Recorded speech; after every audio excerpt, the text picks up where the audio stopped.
Headlines sa PTV News. Agusan del Sur nagpatumana og animal quarantine checkpoint batok sa African swine fever. 29 ka Miss Earth candidate miabot na sa Loreto preliminary ethnic and swimsuit competition ipahigayon karong gabi. Human-induced displacement preparedness mas gipakusgan pa sa RDRRMC. Ang mga detalye musunod na sa PTV News.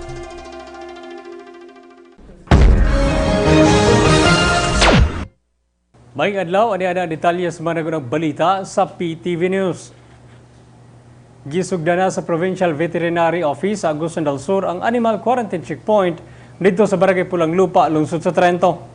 Tumong niining nga mapugnan ang pagsulod sa makatakod nga sakit nga posibleng makahimo og dakong kadaot sa poultry o livestock industry sa probinsya sa Agusan del Sur. Usa na dinhi ang hugot nga ginabantayan ang African swine fever nga mikuyanap na karon sa nagkadayang parte sa nasod. Din sumala ni Agusan del Sur Provincial Veterinary Animal Production Division Head Dr. Conilo Berdin, kabahin na kini sa malungtarong serbisyo sa ilang buhatan. Upat matod pa ka inspectors ang ilang gideploy sa quarantine checkpoint, duha gikan sa probinsya ug duha gikan sa regional office nga maoy mutan-aw kung dunabay permits ug importanteng dokumento ang gibiyahing mga buhing hayop ug mga karne gikan sa Rehiyon 11 ug 12. Gawa sa pagsusi sa transport documents, gipatuman usab sa buhatan ang animal inspection ug disinfection sa mga transport truck sulod sa 24 oras. Katambayayong sa Provincial Veterinary ang Bureau of Animal Industry sa pagpahigayon sa nasangpit nga operasyon. Pagtinaw ni Dr. Berdin, pabiling luwas sa ESF virus ang tibok probinsya sa Agusan del Sur. Mainitong gidawat sa mga katawhan sa lungsod sa Loreto ang mga kandidata sa Miss Earth 2019. Tumong sa pagbisita sa mga kandidata ang sayron ang kultura ug tradisyon sa mga tribu sa lungsod. Hugot usab ang seguridad nga gipatuman sa otoridad. Ani ang report. 29 ka mga kandidata sa Miss Earth ang nahidangat na sa lungsod sa Loreto alang sa cultural tour sa Miss Earth 2019. Malipayong giwelcome usab ni Loreto Mayor Lorefe Otaza ang mga kandidata din sa unang higayon na himong kabahin ang lungsod sa prestihiyosong international beauty pageant. Gorgeous ladies, truly we are happy and delighted to be part of this cultural exposure and tour of the prestigious 2019 Miss Earth International Beauty Pageant, which is the very first time in the history. And having you, the beauties, here in our municipality brings great honor and privilege.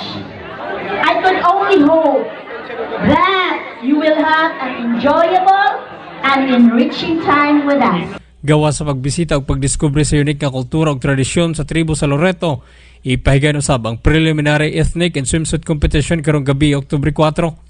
Ana usab sa 500 ka security personnel ang gideploy sa Philippine National Police, Agusan del Sur Police Provincial Office ug Philippine Army aron maghatag og seguridad sa pagbisita sa mga kandidata sa Miss Earth. Dugang ni Sir Susong nga ang tanang mga mutambong giawhag nga musubay sa gilatag nilang mga security protocols. Lakip sa mga gibawal ang pagdala og backpack ug pagsulob og kalo ug kinahanglan usab nga adunay mapakitang ID. Alexis Cabardo para sa Bayan.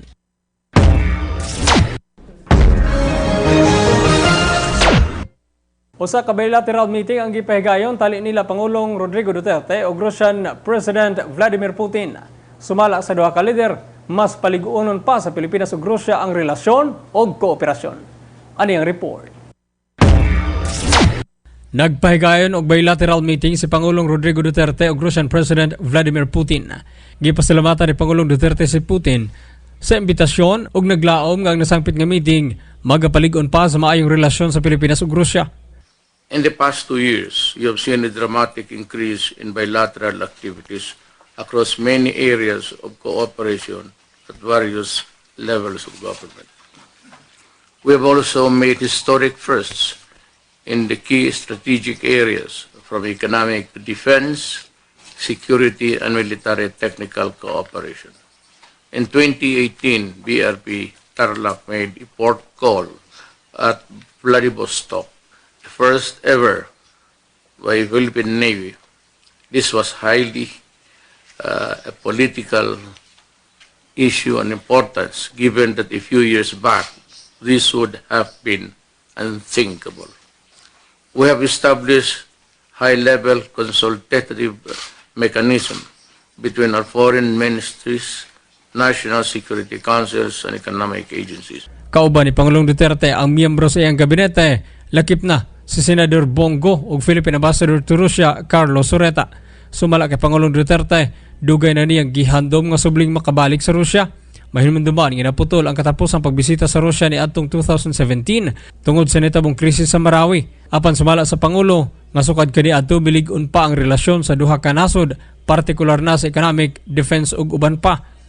I am therefore happy with this opportunity to continue our dialogue with a view of identifying vital areas of cooperation where we should concentrate on our effort in the coming years. Since my visit in May 2017, which unfortunately was cut short due to the security emergency in Marawi, I have always looked forward to returning to Russia. I am here today to reaffirm our strong commitment to build a robust and comprehensive partnership with the Russian Federation. Samtang gikonsidera ni Presidente Putin ang Pilipinas nga usa sa ilang importanteng partner sa Asia. Gusto usab sa Presidente sa Russia nga paligunon pa ang nasugdang kooperasyon sa Pilipinas og sa pagbuntog sa terorismo, industrial collaboration ug uban pa. At tangi sa atong pagbalik, Human-Induced Displacement Preparedness, mas gipakusgan pa sa RDRRMC. Kanauban pa sa pagbalik sa PTV News.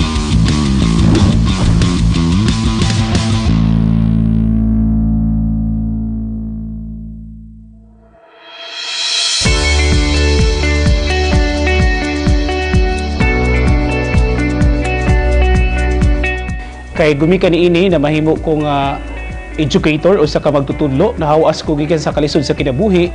Kini naghatag kanako og masanag nga kaugmaon nga makabot nako ang akong pangandoy sa kinabuhi gikan sa kalisod. Isip usa ka lumad sa munisipyo sa Rosario, Agusan del Sur, nangandoy gud mi nga adunay tao nga makatabang kanamo nga makahatag og scholarship program ug kini mao gyud ang kasulbaran sa among suliran sa kinabuhi.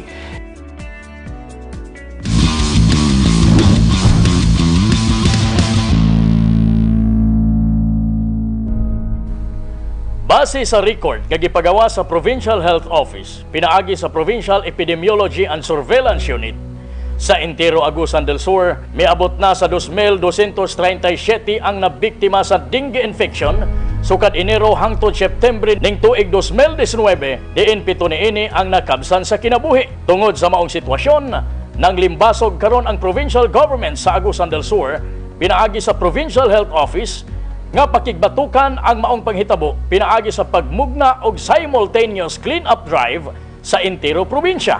September 26, 2019, first round. Oktobre 3, 2019, second round. Oktobre 10, 2019, third round. O Oktobre 17, 2019, fourth round. Ang angayan himuon sa matag komunidad, hinloan ang palibot, mga sandayong, flower base, o uban pang lugar nga pwedeng itlugan sa lamok. Magpaaso matag hapon gamit ang bunot sa lubi o uban pang matang sa pagpanghinlo sa palibot. Maghiusa kita sa pagsumpo sa makamatay nga sakit. Hinluan ta ang atong palibot. Apil sa simultaneous cleanup drive sa probinsya. Mahibalo gikan sa provincial government sa Agusan del Sur. Caraga Region Disaster Risk Reduction and Management Council o RDRRMC mas gipakusgan pa ang pagpangandam sa human-induced displacement. Tumong niining mas mamahimong komprensibo usab ang pagresponde sa mga ahensya sa kagamanan, partikular na sa armed conflict. Magabalita si Abby Castardo. Nag-convene ang mga miyembro sa response cluster sa Caraga Region Disaster Risk Reduction and Management Council aron mugnaon ang mas komprehensibong plano aron mamahimong basihan sa himuong aksyon ug implementasyon sa mga pulisiyang may kalambigitan sa human-induced displacement. Ang tulo ka adlaw nga workshop nagtumo nga i-update ug i-review ang mga dokumento asa ang interoperability sa established response system sama sa cluster approach, emergency operations center ug incident command center. Pag-ausahan sa updated nga contingency plan. Gihatagan og gimbugaton ni Office of Civil Defense Caraga Regional Director Liza Maso ang kamahinungdanon sa pagsubay sa gitakdang mga response protocols sa pagresponde dili lamang sa natural nga kalamidad apan lagip na sa armed conflict. Isang mahalagang task ito for the EO70. Paano kung may nangyari na, paano kung may armed conflict nga. So kung may displacement, who will take care of that? It should be the council from the region down to the local DRM council. Hopefully, this will serve as our policy and protocol basihan sa ating actions when we respond to displacements due to human-induced or conflict. Gisgutan sa resource person nga si Arthur Casino ang conflict sensitivity approach and do no harm principle. The main call for the do no harm is to make sure or encourage the agencies to make sure that there are no problems caused by our actions. To do that, we have to exercise conflict sensitivity. Sumala kay 401st Brigade Civil Military Operation Officer Aldim Viernes, may nungdanon ang nasangpit nga plano aron mamahimong epektibo ang pagresponde. Ilabi na kung adunay mahitabong armed conflict sa rehiyon. Malaking sagot at napakalaking tabang sa amin na ma-finalize natin to nang sa ganun, ito po yung pwede namin gamitin na sistema o pwede natin gamitin na paraan na epektibo nating makontra at maiwasan yung tinatawag nating human-induced displacement sa ating mga komunidad. Abby Castardo para sa Bayan.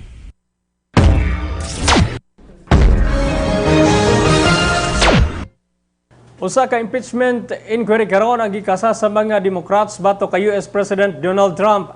Gihimong basehan nila ang pagtawag matud pa sa US President sa presidente sa Ukraine. Magabalita si Gladys Gonzaga. Padayong giatake ni US President Donald Trump ang whistleblower nga naghimo og negatibong komento sa iyang tawag ni atong Hulyo sa presidente sa Ukraine. He either got it totally wrong, made it up, or the person giving the information to the whistleblower was dishonest. And this country has to find out who that person was, because that person's a spy. Milihok na usab ang mga Democrats alang sa impeachment inquiry o gipasabwen na ang mga dokumento sa White House. May kalabutan sa tawag asa sumala pa gipasangilan ni Trump ang kanhi og Vice President Joey Biden. The president wants to make this all about the whistleblower and suggest people that come forward with evidence of his wrongdoing are somehow treasonous and should be treated as traitors and spies. This is a blatant effort to intimidate witnesses.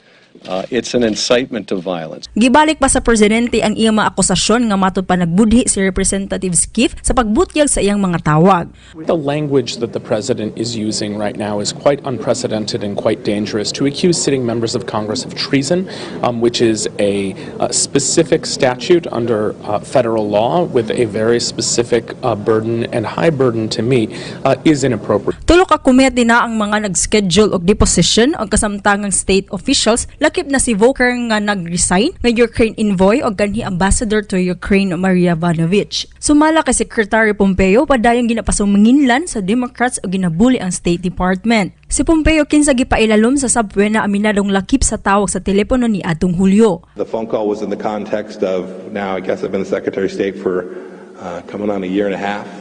I know precisely what the American policy is with respect to Ukraine. Pahimangno sa mga Democrats nga ang tinguha sa Trump administration nga pugnan ang impeachment inquiry batok sa presidente makonsidera na nga obstruction of justice. Gladys Gonzaga para sa Bayan.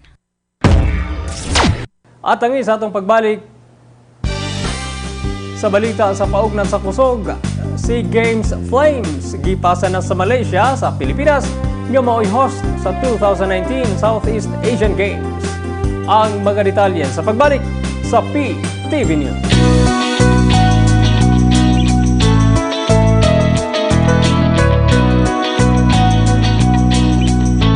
Ang sugwak to agusan, ang buti pasabot nini mo ang tinubdan. Tinubdan sa kinabuhi sa atong mga ginikanan diri sa Agusan del Sur. Ang katuyuan sa pagmugna nining ato ang pasilidad mao ang paghatag og edukasyon og informasyon kabahin sa ato ang sinugdanan sa kinabuhi diri sa Agusan del Sur. Ako nagangahawag sa tanan kaninyo mga kabatan-unan nga mobisita kamo diri sa Provincial Museum aron makita ninyo ang mga informasyon kabahin sa ato ang history sa Agusan del Sur. Anhina mo diri, walay bayad. Kamu pagahinabion sa ato ang mga maabtik nga mga kaubanan diri sa Provincial Tourism Office. So anhina, bisita sa Sugwak to Agusan.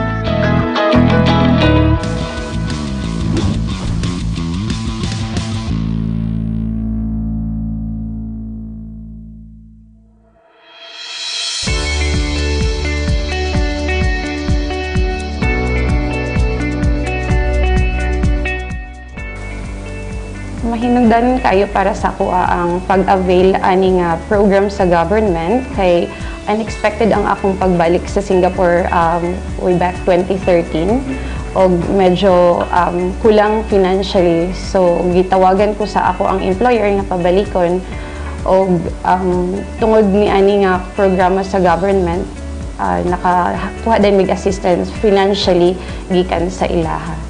Nakagaan yun siya sa amua as a family o syempre sa mga extended families kay syempre nakatabang man tungod ni ana.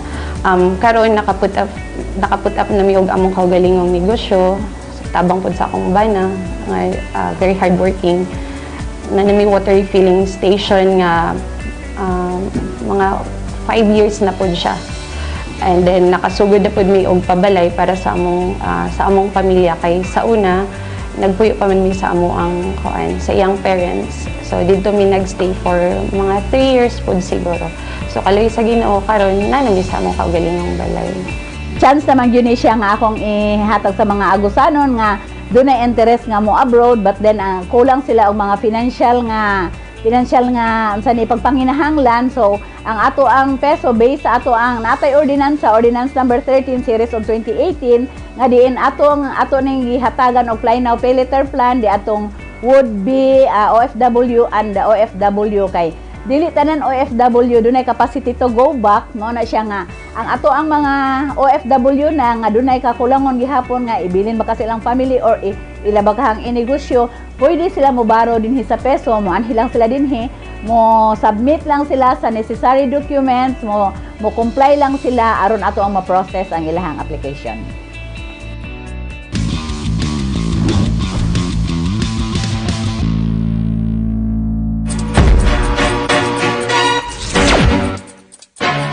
Formal na gipasa sa Malaysia sa nasod sa Pilipinas ang SEA Games Flames. Sinyalis kini karana sa Pilipinas ang tanang responsibilidad aron himuong malampuson ang ipahigayon nga 2019 Southeast Asian Games. Ani ang atong sports balita.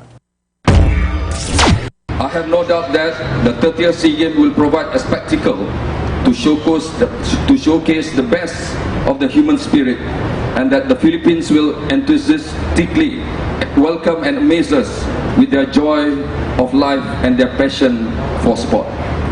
It is therefore with exceptional honor that I hand over the SEA Games Flames to the Philippines delegation. Formal na gipasa sa 2017 Southeast Asian Games host country nga Malaysia ang SEA Games Flames sa host country nga Pilipinas. Nanguna alang sa handover og lantern lighting ceremony si Olympic Council of Malaysia President Norza Zakaria og Philippine Olympic Committee Board Member Cynthia Carion.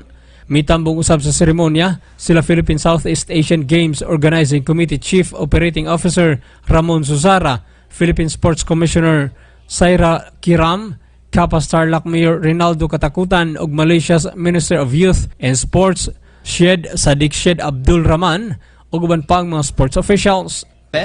May the best team, the best person win, but what's most important besides the ultra competitive nature of sports is to in the end treat sports as a uniting factor among nations, and this will be one of the best platforms to do so. Pipila ka mga Pinoy athletes usab ang nakauban sa okasyon nga gipangunahan ni POC Athletes Chairman ug back-to-back SEA Games triathlon gold medalist Nico Welgas. It's definitely an honor, regardless if it's a tournament or even just an athlete representing the Philippines. It's definitely an honor being invited here today. Sobrang blessed po na sama ang daming athlete. Ako po yung napili dito. Pag-abot sa nasangpit nga lantern sa Pilipinas, ibalhin kini sa 2019 torch ug ituyok sa nagkalanlaing parte sa nasud. Samtang bisan pa man sa mga kontrobersiya, gitinaw ni Susara nga andam na ang Pilipinas sa 11-country multi-sports event.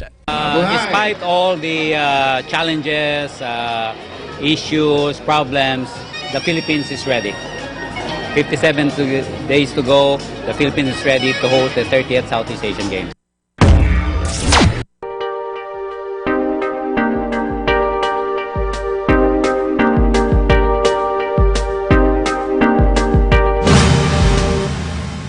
O ganyan ang kahintang sa panahon. Ang tibok dapit sa Mindanao makasinati sa panalagsang pagdag-om nga tura sa manag-umon nga kalangitan, labanan sa patak-patak nga pag-ulan tungod sa localized thunderstorms. Hinay nga tura sa kasarangan nga hangin ang magikan sa mehenang kasagpan nga tura sa bagatang kasagpang direksyon ug hapsay ngadto sa kasarangan ang pagbalod sa kadagatan. Ang adlaw musubang alas 5:24 sa buntag ug mosalop alas 5:26 sa hapon. Og makato mga nagunang balita sa PTV News karong adlaw. Ako si Alexis Cabardo para sa Bayan.